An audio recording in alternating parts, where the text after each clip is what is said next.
तो कैसे हो मेरे भाई बंधु। आई होप आप सब बढ़िया होंगे और अपनी स्टडीज प्रॉपर तरीके से कर रहे होंगे।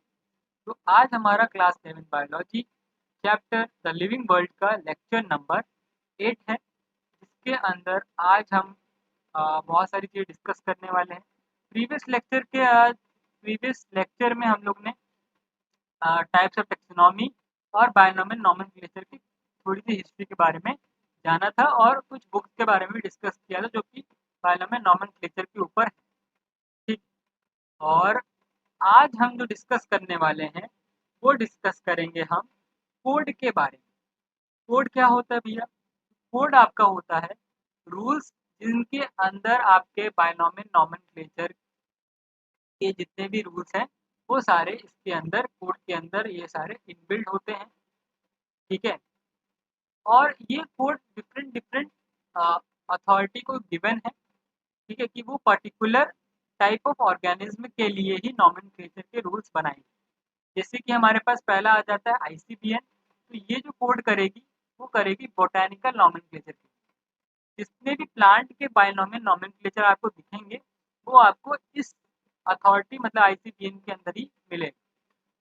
आईसीजेडएन, आईसीजेडएन क्या है? आईसीजेडएन है आपका जूलॉजिकल नॉमेनक्लेचर के लिए, मतलब जितने भी एनिमल के नॉमेनक्लेचर आपको देखने को मिलेंगे वो आपको इस इंटरनेशनल कोड के अंदर आपको मिल जाएगा, आईसीजेडएन। फिर आता है आपके पास आईसीएनसीपी, इसके अंदर आपका आता है नॉमेनक्लेचर किसका? कल्टीवेटेड प्लांट का। जितने भी प्लांट आपके कल्टीवेशन में यूज होते हैं वो आपका कौन कोड करेगा? वो कोड करेगा ICNCP, international code for nomenclature of cultivated plant. फिर आता है आपका हमारे पास बैक्टीरिया का नॉमेनक्लेचर करने के लिए आपके पास अथॉरिटी है आईसीएनबी। ठीक, आईसीएनबी के अंतर्गत फिर आईसीएनबी के अंडर में आपका जितने भी नॉमेनक्लेचर का रूल्स आएगा बैक्टीरिया के लिए वो आपका आईसीएनबी संभालेगा। फिर आपका आएगा आईसीबीसीएन। तो आईसीबीसीएन आपका वायरस के क्लासिफिकेशन के लिए, सॉरी, तो यहाँ पे वायरस के क्लासिफिकेशन के लिए आपके पास और उसके नॉमेनक्लेचर करने के लिए आपके पास कोड रहेगा आईसीबीसीएन। ठीक है, आईसीबीसीएन आपका अथॉरिटी रहेगी जिसके अंदर आपके वायरस और वायरस के नॉमेनक्लेचर और उसके क्लासिफिकेशन आपको वहाँ पे मिल जाएगा। तो इसी के साथ हमारा कोड वाला टॉपिक खत्म होता है।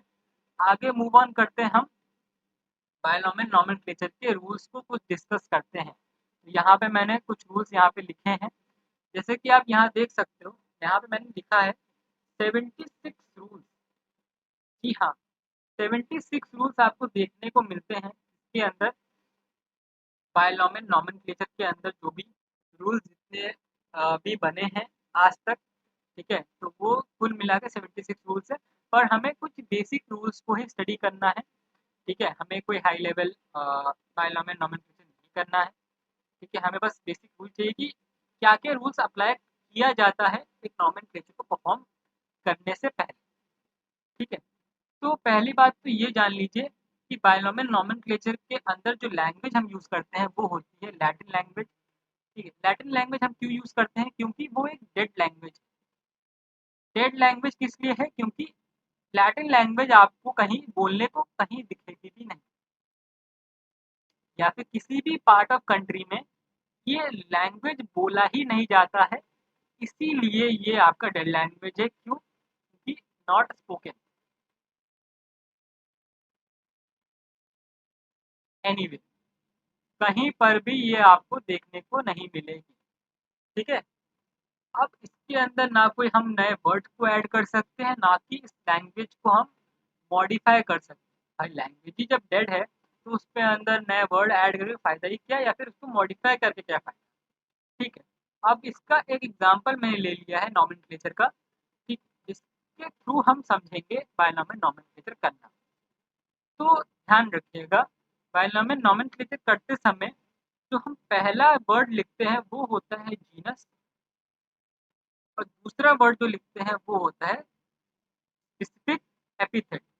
तो स्पेसिफिक एपिथेट का मतलब यहाँ पे हम लिखते हैं स्पीसीज का नाम। स्पीसीज का नेम को हम लिखते हैं। पहले हम लिखेंगे जीनस का नेम, फिर हम लिखेंगे स्पीसीज का नेम। अब ध्यान रखिएगा, जो हमारा जीनस का नेम है उसका जो पहला वर्ड रहेगा वो रहेगा कैपिटल में, और स्पीसीज का पहला वर्ड हमेशा रहेगा स्मॉल। ठीक है, और लास्ट में हमें ये ध्यान देना है कि इसको क्लासिफाई किसने किया या फिर इसका नेमिंग किसने किया है। तो नेमिंग करने वाले का नाम हम हमेशा एब्रीवेटेड फॉर्म में लिखते हैं, मतलब शॉर्ट फॉर्म में लिखते हैं। जैसे कि यहाँ मैंने लिखा है मैंजीफेरा इंडिका, तो ये साइंटिफिक नेम होता है आपका मैंगो के लिए। ठीक है, ये मैंगो के लिए आपका साइंटिफिक नेम है। और इसकी डिस्कवरी किसने की थी, इसका नेमिंग किसने किया था, ये किया था कैरोलस लीनियस ने। इसीलिए उसके सरनेम का, उनके सरनेम का हम लोग ने एब्रीवेटेड फॉर्म में यहाँ पे लिखा है। और ध्यान रखिएगा कि जब भी आप कोई भी नॉमेनक्लेचर कर रहे हो, अगर आप उसको लिख के कर रहे हैं नॉमेनक्लेचर, तो हमेशा जीनस को और स्पेसिफिक एपिथेट को, मतलब स्पीसीज के नेम को सेपरेटली अंडरलाइन करेंगे, एक साथ अंडरलाइन नहीं करेंगे जैसे कि मैंने यहाँ पे किया है। बेंजीफेरा को अलग किया है अंडरलाइन, और इंडिका को अलग क्या किया है, अंडरलाइन किया है। और जब आप अगर टाइपिंग कर रहे हो किसी भी स्पीसीज का साइंटिफिक नेम, तो यहाँ पर आप क्या कर सकते हो, इटैलिक्स में लिखना होता है। ठीक है, और जैसे कि मैंने बताया, जो भी ऑथर का नेम है, मतलब जिसने भी ये नॉमेनक्लेचर को किया होगा या फिर नॉमेनक्लेचर दिया होगा, तो उस ऑथर के नेम को हम हमेशा क्या करते हैं, एब्रीवेटेड फॉर्म में लिखेंगे, शॉर्ट फॉर्म में लिखेंगे। और उसके नेम को, उस एब्रीवेटेड फॉर्म को हम अंडरलाइन नहीं करेंगे या फिर इटैलिक्स में नहीं लिखेंगे, जैसा है वैसा ही रहेगा। ठीक है, ये हो गया रूल्स कुछ बायनोमियल नॉमेनक्लेचर के रिगार्डिंग। आई होप आपको ये रूल समझ आया होगा। ठीक है, ज़्यादा रूल्स हमें डिस्कस नहीं करना है, यही जो कॉमन रूल्स है इसी को फॉलो करके हम बायनोमियल नॉमेनक्लेचर को परफॉर्म करते हैं। आगे आता है हमारे पास रूल्स ऑफ प्रायोरिटी। मतलब अगर हम नॉमेनक्लेचर कर रहे हैं तो वहाँ पे कुछ केसेस बन सकते हैं। तो जैसा कि पहला केस हम लोग ने यहाँ डिस्कस किया है कि मान लीजिए हमारे पास बहुत सारे साइंटिस्ट हैं जिन्होंने एक ही स्पीसीज के ऊपर नेमिंग की, एक ही स्पीसीज की नॉमेनक्लेचर की। ठीक, अब उन्होंने जो नॉमेनक्लेचर किया, जो नाम दिया है वो वैलिड है। पहला कंडीशन ये है कि वो जो तीनों साइंटिस्ट ने जो नाम दिया है वो वैलिड है। ठीक है, तो यहाँ पर तीन वैलिड नेम है, तीनों साइंटिस्ट ने अपना नाम दिया है, अलग अलग नेमिंग की है, पर वो according to the rule book, जो भी बायनोमियल नॉमेनक्लेचर का उन्होंने रूल फॉलो किया था, जो देखा था अभी, उसके अकॉर्डिंग ही इन्होंने नेमिंग की है, किसने स्पीसीज के लिए, एक स्पीसीज के लिए। तो प्रायोरिटी किसको दी जाएगी, जिसने भी नेम पहले दिया होगा रिगार्डिंग जो भी इंटरनेशनल कोड है, जो भी हम लोग डिस्कस किया था उनको। ठीक है, मान लीजिए किसी ने एनिमल का नॉमेनक्लेचर किया, तो वो आईसीजेडएन के पास जाएगा और वहां बोल देगा भाई मैंने इस स्पीसीज का नेमिंग किया है, आप देख लो सही है कि गलत। ठीक है, अब दो और साइंटिस्ट भी वहां आके पहुंच गए। ठीक है, अब प्रायोरिटी उसको दी जाएगी जो पहले आके आईसीजेडएन को अपना नाम सबमिट किया होगा। ठीक है, यहाँ पर ये वाला पहला केस होता है।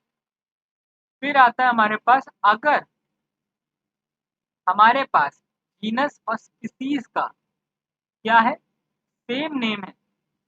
ठीक है, जीनस और स्पीसीज सेम नेम से है, उस कंडीशन को हम बोलते हैं टॉटोनिम्स। और ये वैलिड ओनली किसके लिए होगा, आपका एनिमल्स के लिए। एनिमल्स के केस में हम इसको टॉटोनिम बुलाएंगे। जैसे कि यहाँ पे मैंने एग्जांपल लिखा है रेटेरेटिस का, ये किसके लिए नाम है, जैसे कि आपको समझ आ ही रहा होगा, रैट के लिए नाम है, साइंटिफिक नेम है रैट का, रेटेरेटिस, जिसके अंदर आपका जीनस और स्पीसीज सेम है।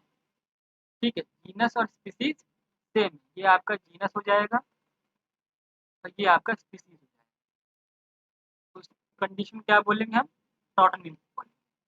फिर आता है हमारे पास पॉलीटाइपिक और मोनीटाइपिक। पॉलीटाइपिक में क्या होता है, एक ही जीनस के पास डिफरेंट स्पीसीज होता है।